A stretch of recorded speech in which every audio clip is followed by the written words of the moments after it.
right, guys. Welcome to the very first episode of Tigers on the Mic. This is going to be a podcast series that we're doing, talking about all things Clemson sports. We're going to have athletes from Clemson, coaches, people that are in the media field here at Clemson, just interviewing them, getting their perspective on things, getting behind the scenes. And we're really excited to be starting this. Thanks, Drew. Hi, everyone. I'm Bennett. I'm a junior here at Clemson, and I'm super excited to be chatting here with you today. Alongside me are my awesome podcast co-hosts, Drew, Maxey, Christian, and Charlie, who bring their own unique perspectives and passion for sports. Together, we run what Drew just introduced, Tigers on the Mic, where we dive into all things sports from the biggest games and players to the culture and the stories behind them. We're really pumped to share a bit about what we do and how sports communication plays a huge role in connecting fans in the games itself. Yeah, thank you very much for the intro, Bennett. My name is Christian Antunes, like she just said. And on the agenda today, we have media convergence and all things media, how mass media is affecting the sports that we know and love, what's being covered, or maybe some of the sports we don't know and how they're being covered, the effects of technology on that. And we're going to chat for about 15, 20 minutes or so. And then for our guest today, we have Clemson track athlete Blaik Slavinski to give us Yes. his insight on that from a more professional standpoint, from the athlete perspective. So very exciting. Stay tuned for that. Thank you, Christian. I'll segue us into our first segment, something we discussed in class this semester. One of the big themes that we have been learning about is how athletes aren't just competitors on the field, but they're also media figures. It's whether that's social media, interviews, highlight clips. Sports are all about content these days, and that exposure really just changes everything, how teams and athletes are seen through their seasons, through their off seasons, whatnot. Especially at a school like Clemson, football and basketball are everywhere, online and on campus, but smaller sports sometimes have to fight a little harder to get the same recognition. This raises an important question that we will discuss today. How do athletes in those programs make sure that their stories and programs don't get lost in the noise? To kick things off and talk a little bit more about that is Drew to bring up a point from our readings from class. Yeah, so in class, one of the things we've talked about the most is basically how um, a lot of the times media organizations will do what we call media saturation, which is basically where, like what Charlie said, since it's such a competitive thing to get your content out there in front of a lot of people, what they have to do is they have to saturate many different places, like different platforms of media with their content. So it's really actually helpful for um, smaller sports that don't all the time, just like you said, get as much recognition, like track and field, which is the sport like athlete that we're going to be interviewing today. But what they really have to do is they have to find a lot of different ways to get their content in front of a lot of people. Um, because if they don't, then it's not just going to have the same natural pull as football or basketball because the fan base, especially where we live, is it's not really as big. So yeah, pretty much that's what we've been learning in class and how we're going to be exploring that today with our interview and stuff. hmm my personal experience of this, I grew up a competitive swimmer, and so I know firsthand how hard it is for some sports to get recognition even when they're really successful, like our track team. Swimming was the best sport at my high school. We consistently won championships, but we did not get nearly as much attention as bigger sports such as football or basketball, which weren't even as strong. That connects to the idea of media saturation that Drew just gave, especially at a place like Clemson. We're similar to Blaik, the athlete we're about to have on. Track athletes have to push content across multiple social media accounts just to get noticed. And it shows how smaller sports have to work even harder to break through the media noise and how important it is to use every platform to build this type of visibility. Yeah, on a much smaller scale. So I grew up when I was a bit younger in Chicago and started playing hockey there where everybody played hockey. And I would say hockey was their version of football. So everybody played and I loved it. I was a big Blackhawks fan. When I lived there, they won it all a couple of years. I was in love with the sport. And then eventually my dad got a new job and we moved to Dallas, Texas, where hockey was not nearly as prevalent. Um, Obviously, like football and basketball, the bigger sports were the bigger sports there. But my love for the sport never really faded. But on the flip side, some of my peers around me didn't have the same love for the sport and didn't necessarily get the same attention as it did in Chicago. I grew up to play both travel and high school, and relating this back to like the attention that the sport would get. I'd always like think about how when I was playing in Dallas for my high school, there weren't nearly as many like fans or eyes on our games as there would have been if I stayed in Chicago and lived there, where hockey was really like the main sport. And then I'd go to our football games and they were a blast. Like everyone was there. Mhm. It's what everybody would talk about all week long. But just that contrast of like the attention for each sport and sort of what determines that, but then also like how to still get eyes like on our sport. We would text all of our buddies to come to our games, like Mhm. bring your friends and whatnot, and just to like have a fun environment. But yeah, I saw that a bit firsthand myself. Yeah. And I think that even like Clemson, like football and basketball, like I scroll through my reels and my social media feeds and TikTok and whatnot, and it's like daily highlights and behind the scenes and like Clemson football YouTube. Like my mom is always watching that. Like, why is my mom like how did like it's just like it kind of goes to show how far they can branch out to people in comparison to a sport such as track that we're about to dive into. Yeah, and I like how Charlie, you brought up like location, which like hand in hand kind of ties into culture. And like you were saying, Chicago, hockey was like the football there. And here, obviously, football in Clemson is everything. I grew up playing soccer, and soccer in the US doesn't have the culture it does many other That's a places, but great at least, point. yeah, my hometown in Connecticut has a very big Hispanic population, myself included, about 50%. So our high school soccer games actually like compete pretty well with like Oh the wow. Friday night lights of like football. Like we got good turnout, but then it's interesting because you come here and we have like one of the best teams in the country year in year out. But when we Hmm. go on those like national championship runs, you don't really get like that same hype that you do when we went to March Madness um, just 2 years ago, and we had like watch parties in Little John, and I'm Hmm. like, Yeah, I it's think ridiculous. I I think that mean, same year we won the Natty Four soccer, which was yeah, it's Hmm. We pretty did. ridiculous. crazy. I mean, I had buddies who didn't even know that we won at all. Like, I Hmm. remember we won, and it was like, wow, I guess I should have gone to a game. I didn't even really realize we were that good. I mean, I Yeah, couldn't it's funny. I imagine. remember Yeah, keep going, keep going. my fault. I remember they had the parade after they won the Natty in 23. And literally while it was happening, I like saw it on my phone and I was like, oh, we won the Natty and they have a parade right now downtown. Like it's just crazy like how I don't know, I feel like they really could have done a better job of like getting the word out there a little bit more and like we were saying earlier, like sort of saturating the media a lot more, trying to get more people to do it. But yeah, it just goes to show like what you are saying pretty much. Mhm. Yeah, Yeah. and like even to tie it to class, like especially how you said saturate the media. I mean, how much more accessible is it to, let's say, watch like a college football game on a Saturday?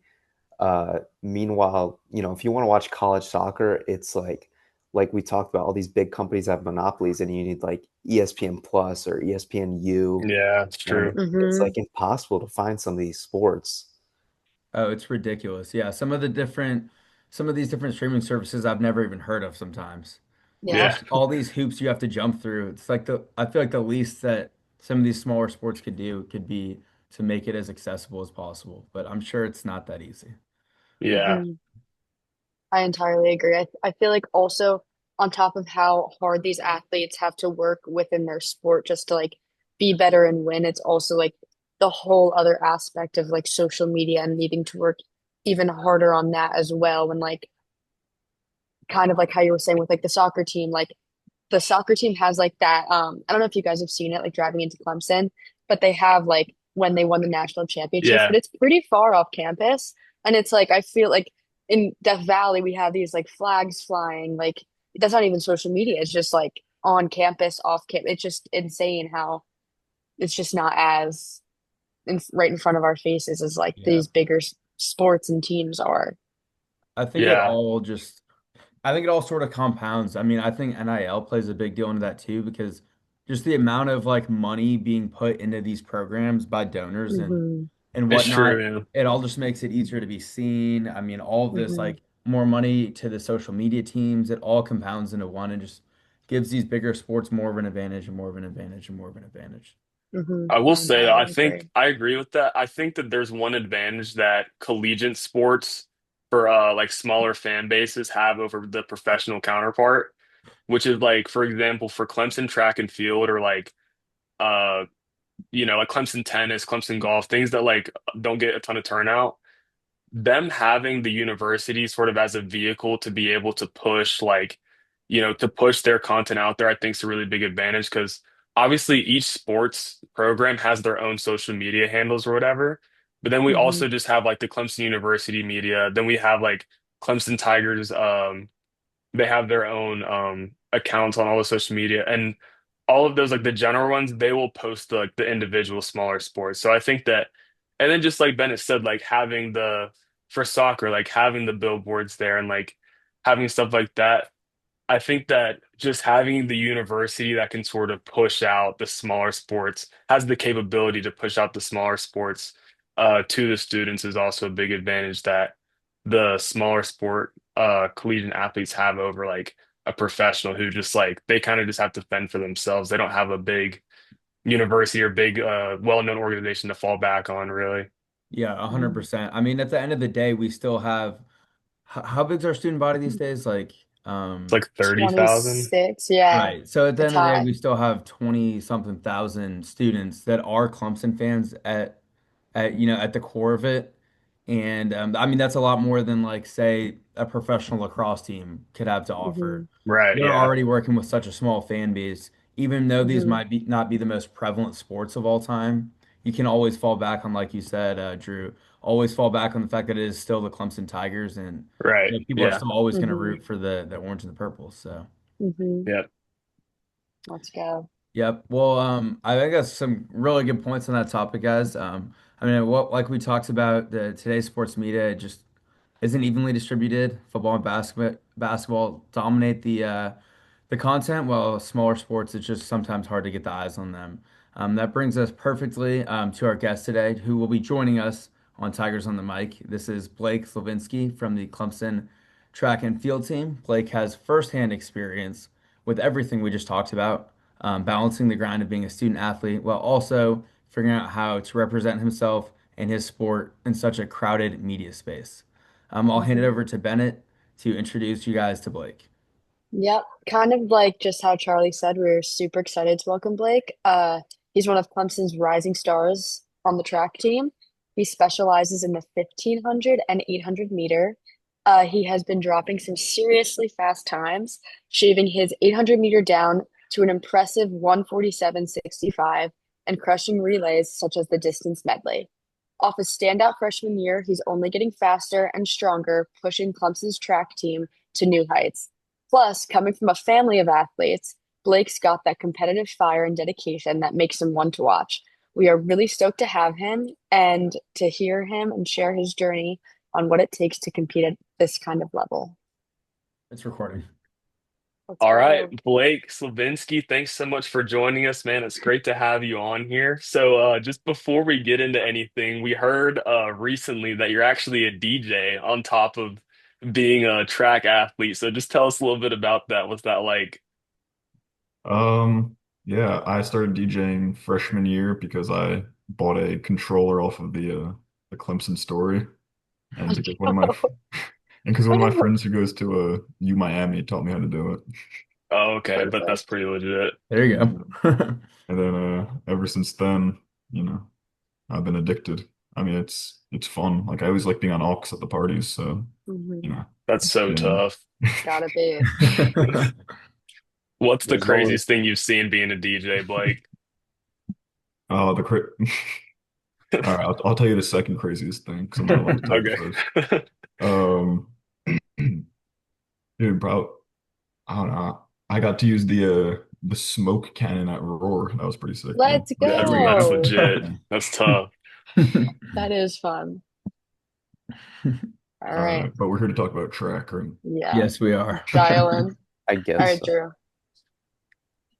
Drew. Um, all right, so go ahead and tell us a little bit just about what it's like, how you navigate the NIL visibility type of thing. Like, how is it like having to sign contracts, negotiate? Like, do you have an agent? What do you do for business inquiries? I mean, just the behind the scenes of everything, what that looks like. Um, so for sports that aren't football and basketball, there's not a lot of, NIL money to go around. Like football takes up, I think around like close to 90 something percent of all NIL money. So the other sports have to fight for what's left. But I see. um I hope to have an agent in the future, but um at this current level, like not many college athletes other than the ones that are, winning nationals really have agents because they're the ones who will negotiate contracts with like shoe companies, and Gotcha. that's the main Right. sponsor in Like track. endorsements and stuff like that. Yeah. Okay, got you. Well, just on top of that, how about just tell us about your little bit about your background, how you got here, why you chose Clemson, what recruiting was like, all that stuff, how you got into track, just your beginning. All right. So I started running when I was in kindergarten, like 5 years old. My parents were my first coaches. They both ran in college. And then I don't know, I didn't really have any interest in any other sports. I mean, if it was up to me, I'd be like a musician or an engineer or something. But Yeah. Valid. but this was kind of, forced on me and I learned to love it. Um but ever since 15 years I've been running and competing for a team. So um through high school, like the recruiting process is it's not the best. Like you could ask anyone and you'll hear stories about multiple coaches like ghosting people and just like or when you finally do get in contact with the coach and they actually offer you money, they can like there's nothing that stops them from pulling that money if it's not a written Right. contract. Like that's what my sister is going through right now. She That's was crazy, actually. Yeah, she was talking to Duke for a while, but Let's go, as of Ivy. recent, the coaches just I don't know, just stopped talking to her seriously, which is kind of crazy. Um, but I don't know, it kind of forces you to be a businessman and like promote yourself and learn how to email coaches professionally, which is something Yeah. that I learned how to do in high school, which was good. But my recruiting process was a bit different because I didn't really start, running um the times like D1 times until my senior year, and most people will sign like early fall to winter of their senior year, but I signed in the spring because I wanted to go D1 and especially like California. I wanted to go to UCLA, but a lot of those um, schools in California, they don't want any out-of-staters. It's kind of Hmm. strange. Like That I is tried weird. I tried talking to all of them, but they weren't really going for it. But immediately when I realized that like California wasn't an option. This was in April. I started applying to like a bunch of different schools, and immediately the coach from Clemson started talking to me, and I was like, you know, I I could see myself here, so why not? Go Tigers. Um, so Blake, we know running kind of runs in the family, literally. We are actually from neighboring towns in New Jersey, so I have been hearing the Slavinski name in the running and swimming space since before I could remember. Can you talk a bit about growing up with fellow star athletes in the family and how they've shaped your own journey in the sport? Like, was there like a sibling rivalry, like parental inspiration, or like maybe both? Yeah, for sure. There was a, definitely influence from my parents, them both being college track and field athletes. But me and my sister, we always compete as much as we can, despite being, different genders. But we're both, successful and supportive with each other. Uh, Mhm. but And I've actually been helping my sister a lot in her recruitment process because I know, Yeah, you've how experienced brutal it can it. be. Hmm. And she's like it's very easy to lose hope when, your dream school doesn't, really want you. Like it's a hard pill to swallow, but she's keeping her head up and just, she went to Villanova over the weekend, so Nice. Mm, Awesome. that's cool. Quick question for you, Blake. Mhm. So you've been saying like, or running has been like your whole life. Are you one of those athletes who like, once you're done with practice or a competition or whatever, are you like done? You're not watching the sport anymore? Like, are you like Batman and you become DJ Slaw, or how do you navigate that? Um, I've okay, so over the past 2 years, like especially freshman year, I let track like kind of control my life. Like I'd go on Instagram and that's all I would see. But I realized that it's kind of unhealthy to tie your entire, personality and everything that you care about to a single, activity, because that's what it is at the end of the day.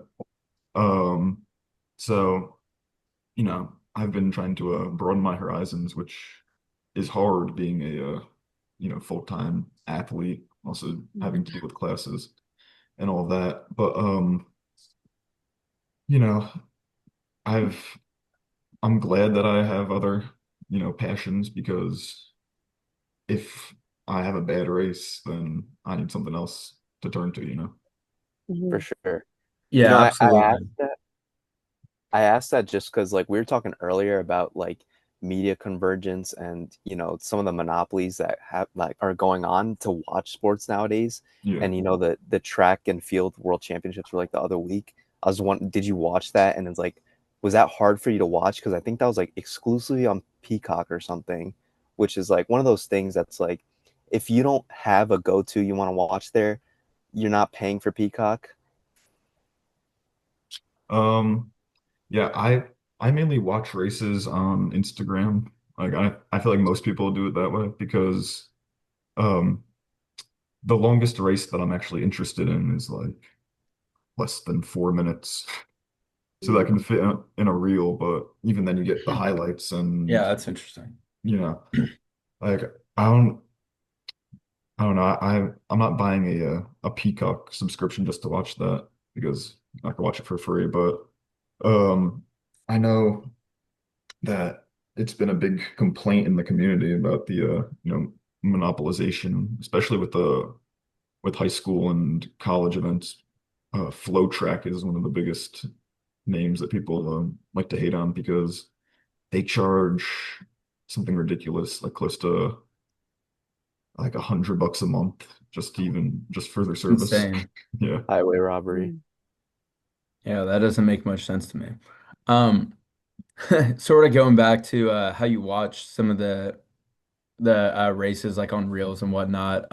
How would you say that like social media has impacted your sort of life as a student athlete? And like, do you see it as like a tool, or like you don't really feel the need to utilize it too much, or what's kind of your viewpoint there? Um, I think it can be a very powerful tool if you, want to use it, but I mean, I have used it and more so for my music stuff because that's something that I actually care about sharing with other people. But I don't know, like if that's what you're into, then more power to you. But personally, I don't feel the need to post everything that I do, like because I don't know if people care about it. But Mhm. I've seen my fellow athletes get, NIL deals and, posting like crazy. But, you know, it's just that track isn't the most lucrative. Yeah. And and Mhm. honestly, most of the people that are making money from, track and field content are, like from like thirst traps and stuff. Classic. Um, so moving into like the future of like track and like just yourself in general, like what are your goals moving forward, both in athletics, track, and beyond, like personally? My goals are to keep running fast. And then hopefully, go to a international competition, whether that be for the US or for another country. Like my parents are um thinking about moving to Spain next year, Wow. after Oh, my sister bro. graduates. And I'm thinking about, trying to get Polish citizenship, because that's where my great grandparents are from. And it would be a lot easier to represent one of those countries other than like the US because it's just like the Olympic trials are sometimes faster in the US than the actual Olympics. That's Mhm. It's insane. crazy. So, and they only take two or three people from each country. That's insane. So that's I gained a lot of that knowledge and experience from being here because I've met so many international athletes and they've Hmm. you know I've been on the same team as people who've competed in Olympics or my coach has coached you Hmm. know probably close to 50 Olympians. Yeah, It's So wow. crazy. cool. That's crazy. So I don't know, like it's not as far away as it used to be, but still, you know, I I now have a better idea of what I need to do to get there. Hmm. Yeah. I mean, that's like an unbelievable goal that's coming closer and closer. But talking about some things that I guess happened like in the past, what would you say your proudest moment as a Clemson athlete thus far has been? It would definitely be getting the school record in my first ever race in the Hmm. indoor That's so 1K. crazy, man. That's Let's so cool. go. That's just Casual like car. that's so sick. Yeah, that was a long time coming. Me and the former he had like the school record at the time in the 800, which is my main event. The 1K is an odd event. It's one that's hardly ever ran, but still. We were, training all fall and, talking about it. And this was in December. And you know, I don't know, I guess it was just something like I had to show everyone like, Hmm. not to Yeah. That's mess with. tough. That's sick. Was that on your That's radar? Like, That's did tough. you see the record? Like, do you think you could break it? Like, you knew that was gonna happen, or? Oh, dude, I didn't even know until after. Like no one till probably like an hour wow. later. Wow, When I was being Hour interviewed, later. they were That is crazy. you gotta be a broke the pretty school cool record. feeling. Yeah. Hmm. It was Definitely. yeah, it was crazy. I don't know, like, but I'm excited to get back on the track. I think my Hmm. first race is going to be December or January. We'll see. But the biggest one that we have here is February, mid-February. It's called Tiger Paw. People from all over the country will be here. So Nice. fun. All right, Blake, we got one more question for you, man. It's gonna be if you could give advice to an incoming Clemson freshman student athlete, going through recruiting or whatever right now, what would it be? But it gets easier. Like freshman year, being at Clemson as a student athlete. It's brutal. Like you have to do first semester, you have to do 10 hours of study hall a week. And Oh then my gosh, that's yeah, That's insane. crazy. yeah, on top of, getting adjusted to college. And then if Mhm. you get a 3.0, then it goes down hours next semester. And then if you get a 3.0 again, then it goes down to zero. So the first year is, very important. You gotta, be on top of your study hall and your work and all that because, the last thing you would want is to be, academically ineligible or like to be missing Yeah, practices because you didn't go to study hall. Mhm.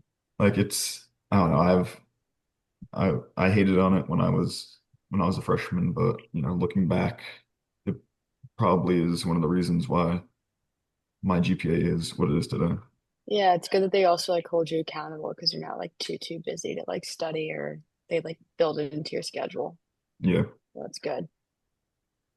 All right, Blake, I got one more for you. I All like too. I'm a big music lover. I'm wearing my stroke shirt right now. Nice. What before you get on the track, what is your like go-to hype song? When you're about to break that record on your first race, like what are you listening to? I could tell you what I was listening to before the school record. It was the same. I actually got the idea from Michael Phelps. Apparently, he was listening to Hey, the same song before before the Rio Olympics, but it was Stick Talk by Future. let's go. We're gonna make Yeah, like an edit of you to stick yeah. talk. yes, need that. That's so sick. That's awesome. Well, thank you so much, Blake. Literally, it was an honor to have you on our first episode of our podcast. Oh wow. And yeah, yeah, but it'll go up if you want to plug any of your Instagram or your DJ, you can. All right. Blake.Slavinski on Instagram and DJ Slaw on TikTok, where I live Hmm. stream whenever I feel like it. Let's go. Awesome. Well, All thank you right. so much. I appreciate it. Thank you guys. It's been So good to get your insight. you Perfect. guys. Thank you so much, Thanks, Blake. You're Blake. Thanks, man. awesome. Bye. Appreciate it, Blake. It was awesome having Blake there with us. Getting to talk to him, get some of the behind the scenes stuff about what it's like to be a student athlete, especially of a sport that's a little bit smaller in recognition, and just what it's like having to navigate a bunch of the things that sometimes the bigger sports athletes don't have to do. So that was really cool getting to see sort of the things that we talked about in class, like the media convergence, media saturation, seeing sort of how those actually get uh, you know, how those really play out in real life and just, seeing what it's like in somebody's life, like Blake was really cool to see that. So, yeah, pretty much that's what we had going on. I'll pass it over to Christian to end us out. Yeah, I mean, thank you all for joining us today. Stay tuned for our next podcast. We're gonna have a new guest. It's gonna be new topics, just as fun and exciting. Mhm. Once again, my name is Christian Antunes. It was a pleasure being with you all today. Yep. I'm Charlie Cohen. This was our first episode of Tigers on the Mic. So thank you guys for listening, and we'll see you next week. Thanks so much. Thank you.